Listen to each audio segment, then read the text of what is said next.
साधारणपणे सत्ताधारी पक्षाच्या बाजूनं कल थोडाफार त्या ठिकाणी असतो. परंतु आत्ताचा कल मी म्हणत नाही सत्ता आहे म्हणून त्या ठिकाणी दडपशाहीचा कल आहे. पैशाचा गैरवापर असेल, यंत्रणेचा गैरवापर, यातून ही निवडणूक हायजॅक करण्याचं काम भाजपनं त्या ठिकाणी केलेलं आहे. म्हणजे पुढं विरोधकच कोण असला नाही पाहिजे अशी भाजपची रणनीती साधारणपणे दिसते. आणि ही फक्त काँग्रेसच्या बाबतीत आहे का? अजितदादांचे आता 20 का 22 नगरसेवक घेतले असं आम्ही टी व्हीमध्ये ऐकलं. म्हणजे ते ज्याच्या ज्याच्या जीवावर खुर्चीवर आले त्यांना सुद्धा ते सोडत नाहीत. महाराष्ट्रामध्ये नगरपालिका नगरपंचायतची रणधुमाळी झालेली आहे. काँग्रेसनं जवळजवळ 3000च्या वर जागा लढवल्या होत्या आणि आता जी प्राथमिक माहिती आलेली आहे तिथं 1000 जागा किमान काँग्रेसच्या निवडून महाराष्ट्रामध्ये आलेल्या आहेत आणि जवळजवळ 50च्या पुढं नगराध्यक्षपदाचे उमेदवार काँग्रेस पक्षाचे त्या ठिकाणी आलेले आहेत. एकूण निवडणूक बघितली तर निवडणूक आयोगाचा सावळा गोंधळ, मतदार यादीतला घोळ, प्रचाराचा शेवटच्या दिवसापर्यंत प्रचार करण्याची मुभा आणि याची माहिती सत्ताधाऱ्यांना फक्त असणे. कारण की उपमुख्यमंत्री अजितदादांनी 2 दिवसापूर्वी पुण्यामध्ये मतदानाच्या आधी 2 दिवस कदाचित मुदत वाढेल असं वक्तव्य केलं होतं. याची माहिती असणं आणि त्यांचं नियोजन त्या पद्धतीचं या ठिकाणी केलेलं आणि एका बाजूला महायुतीची प्रचंड आर्थिक ताकद आणि त्याच्या विरुद्ध सामान्य माणसं काँग्रेसमधून या ठिकाणी उभारले आणि त्यामुळे आम्हाला जे यश मिळालेलं आहे, निवडून आलेले आमच्या काँग्रेसच्या राज्यातल्या सर्वांचं मनापासून अभिनंदन आहे.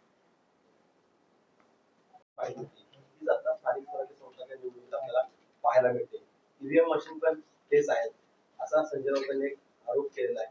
कसं पाहता येईल? नाही, मी त्याच्यावर बोलणार नाही. परंतु साधारणपणे मागच्या 20 वर्षाचा आपण विचार केला की नगरपालिका नगरपंचायतच्या निवडणुकीमध्ये साधारणपणे सत्ताधारी पक्षाच्या बाजूनं कल थोडाफार त्या ठिकाणी असतो. परंतु आत्ताचा कल मी म्हणत नाही सत्ता आहे म्हणून त्या ठिकाणी दडपशाहीचा कल आहे. पैशाचा गैरवापर असेल, यंत्रणेचा गैरवापर, यातून ही निवडणूक हायजॅक करण्याचं काम भाजपनं त्या ठिकाणी केलेलं आहे.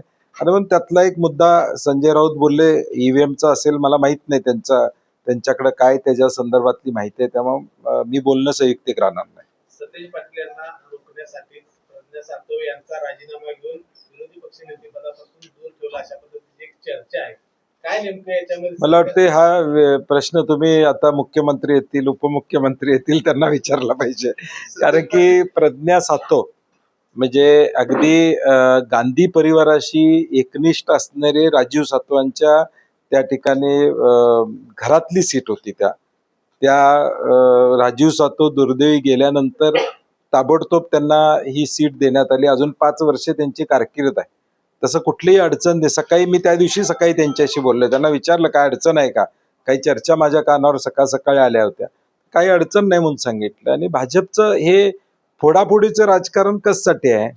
म्हणजे पुढं विरोधकच कोण असला नाही पाहिजे अशी भाजपची रणनीती साधारणपणे दिसते. आणि ही फक्त काँग्रेसच्या बाबतीत आहे का? अजितदादांचे आता 20 का 22 नगरसेवक घेतले असं आम्ही टी व्हीमध्ये ऐकलं. म्हणजे ते ज्याच्या जीवावर खुर्चीवर आले त्यांना सुद्धा ते सोडत नाहीत. म्हणजे त्यांचे सुद्धा नगरसेवक त्यांनी फोडायचं काम त्या ठिकाणी केलेलं आहे. आता भाजपचं एक चाललंय की सगळेच लोक आमच्या पक्षात असले पाहिजेत आणि पुढे निवडणूकच होऊ नये अशी काही रणनीती आहे का कळत नाही.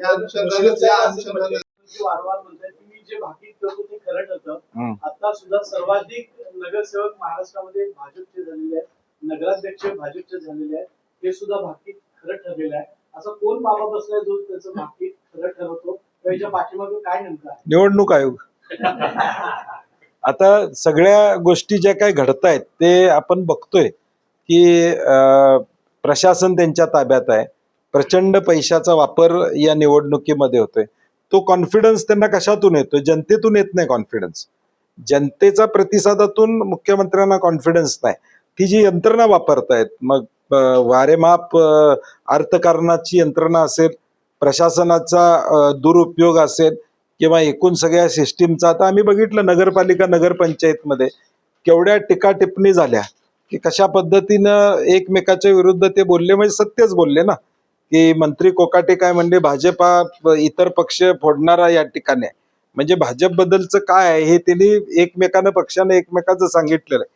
परंतु एकूण काय आहे की तिघही वेगवेगळं भांडतात आणि मतं घेण्याचा प्रयत्न करतात, लोकांना नाटक दाखवतात. शेवटी ते तिघही एकच आहेत आणि या महापालिकेमध्ये असल्या सगळ्या गोष्टीला ही जनता फसणार नाही अशी आमची अपेक्षा आहे. पण कागदच्या आता तो 120 जागांवर आम्ही काँग्रेसच्या चिन्हावर व शिवशाहू आघाडी मी काँग्रेसचीच आघाडी या पद्धतीनं उमेदवार उभे केले होते आणि जवळजवळ 70 उमेदवार आमचे निवडून आलेले आहेत. वडगावमध्ये त्या ठिकाणी विद्याताई पोळ यांच्या नेतृत्वाखाली नगराध्यक्ष आणि पॅनेल तिथं निवडून आलेला आहे. शिरोळमध्ये पृथ्वीराज यादव, गणपतराव पाटील साहेब असतील, राजू शेट्टी असतील यांच्या नेतृत्वाखाली आम्ही काँग्रेसचं पॅनेल केलं होतं. तिथेही नगराध्यक्ष आणि आमची सत्ता त्या ठिकाणी आलेली आहे. आजऱ्यामध्ये थोडक्यात आमची संधी त्या ठिकाणी हुकली. त्याचबरोबर कुरुंदवाडमध्येही आम्हाला थोडं मागं त्या ठिकाणी जावं लागलं आणि जयसिंगपूरची लढाई ही एक वैचारिक लढाई म्हणून आम्ही लढलो होतो. निवडून येणार का किंवा या निवडणुकीत जयसिंगपूरमध्ये यश मिळेल का अशी आमची अपेक्षा नव्हती, पण गट म्हणून ती निवडणूक लढावी अशी कार्यकर्त्यांची इच्छा होती आणि आम्हाला तिथं 5 नगरसेवक काँग्रेसचे त्या ठिकाणी निवडून आलेले आहेत. एकूण कोल्हापूर जिल्ह्याची आकडेवारी आपण बघितली तर आपल्याला लक्षात येईल की साधारणपणे जयसिंगपूरला आमचे 5 आलेत, आम्ही 13 उभे केले होते. पेठ वडगावला 15+1 नगराध्यक्ष आमचा. शिरोळमध्ये नगराध्यक्ष +15 नगरसेवक. पन्हाळ्यामध्ये शिवशाहू आघाडीच्या वतीनं 5-6 लोक आलेले आहेत. कुरुंदवाडमध्ये काँग्रेसचे 8 लोक त्या ठिकाणी आलेले आहेत. चंदगडमध्ये 5 आलेले आहेत. हातकणंगले नगरपंचायतमध्ये 8 लोक आणि आजऱ्यामध्ये 6 लोक आमचे त्या ठिकाणी आलेले आहेत. हे फक्त काँग्रेसचं सांगतोय. शिवसेनेचे काही लोक आलेले आहेत, राष्ट्रवादीचे काही लोक आलेले आहेत. साधारणपणे हा आकडा जिल्ह्यामध्ये 90 पर्यंत आमचा पोहोचेल. 250 मध्ये 90 नगरसेवक हे महाविकास आघाडी म्हणून यामध्ये आलेले आहेत. मला वाटतंय पलीकडची ताकद बघता आणि एकाएकी आम्ही लढाई दिली होती, त्यामध्ये यश आमचं निश्चितपणे चांगलं आहे असं माझं मत आहे. 2-3 दिवसांपूर्वीच आपण एक ट्विट केलं होतं की नगरपंचायत आणि नगरपालिकेच्या निवडणुकीमध्ये जो सगळा सावळा गोंधळ झाला त्यावरून आता नगरपालिका आणि स्थानिक स्वराज्य संस्थांच्या निवडणुकांमध्ये नियमावली निवडणूक आयोगाने ठरवून द्यायला पाहिजे.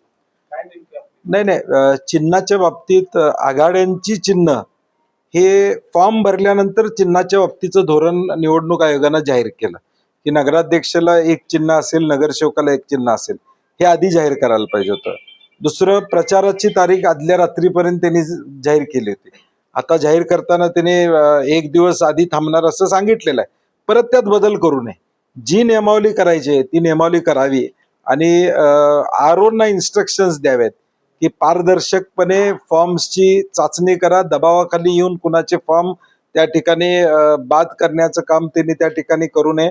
आम्ही आमच्या उमेदवारांना सांगितलेलं आहे की फॉर्म भरताना त्याचा व्हिडिओ काढायचा, प्रत्येक पानाचा व्हिडिओ काढायचा पुराव्यासकट. एक शेजारी वर्तमानपत्र ठेवा त्या दिवशीचं आणि त्या दिवशीचा फॉर्म भरत्याला व्हिडिओ हा प्रत्येकानं जपून ठेवा, कारण की आता आमचा आरोनच्यावर देखील विश्वास राहिलेला नाही. आमचाच फॉर्म आत घेऊन खाडाखोर करून तो बाद करतील अशी अवस्था आता सरकारची त्या ठिकाणी. आणि म्हणून आम्ही दक्षता त्या ठिकाणी घेणार आहोत की व्यवस्थितरित्या राज्यामध्ये देखील महानगरपालिकेचे फॉर्म भरताना प्रत्येक उमेदवारानं काँग्रेस असेल, राष्ट्रवादी पवारसाहेब गट असेल किंवा शिवसेना असेल, फॉर्मचा व्हिडिओ प्रत्येक पानाचा काढून ठेवा, हा पुरावा राहिला पाहिजे अशी माझी साधारणपणे सूचना असणार आहे. जो मुद्दा मांडला होता वडगावचा, तर ते एक प्रकारे एक शंका लोकांच्या मनामध्ये उपस्थित होण्यासंदर्भात नाही. व्यक्त झाला. मला वाटते सीओनी आता इथंपणा केला. आता सीओना जनतेनं उत्तर दिलेलं आहे. तुम्ही दबावाचं राजकारण किती करू शकता, पोलिसाचं बळ वापरू शकता, समोरच्या घरावरचा CCTV कॅमेरा काढला, परंतु तिथं सत्ता कुणाची आली? आमचीच सत्ता आली तिथं. म्हणजे मॅन्डेट हा लोकांनी आमच्या बाजूनं त्या ठिकाणी दिलेला आहे आणि म्हणून हा आता इथंपणा. काल आता नांदेडमध्ये आपण पाहिलं, मतदारांना अडवून ठेवलं होतं, कोंडून ठेवलं होतं, अशी अवस्था आम्हाला पाहायला त्या ठिकाणी मिळाली. आणि म्हणून या दडपशाहीतून हा निकाल जो काय भाजपच्या बाजूनं लागलेला आहे तो मॅन्डेट म्हणण्यापेक्षा दडपशाहीचा मॅन्डेट आहे, पैशाचा मॅन्डेट आहे, सरकारी यंत्रणेचा केलेला गैरवापर आहे, पोलीस यंत्रणेचा केलेला गैरवापर आहे. याच्यामुळं आलेलं थोडं यश या ठिकाणी आम्हाला दिसतंय. असं असलं तरी मुख्यमंत्री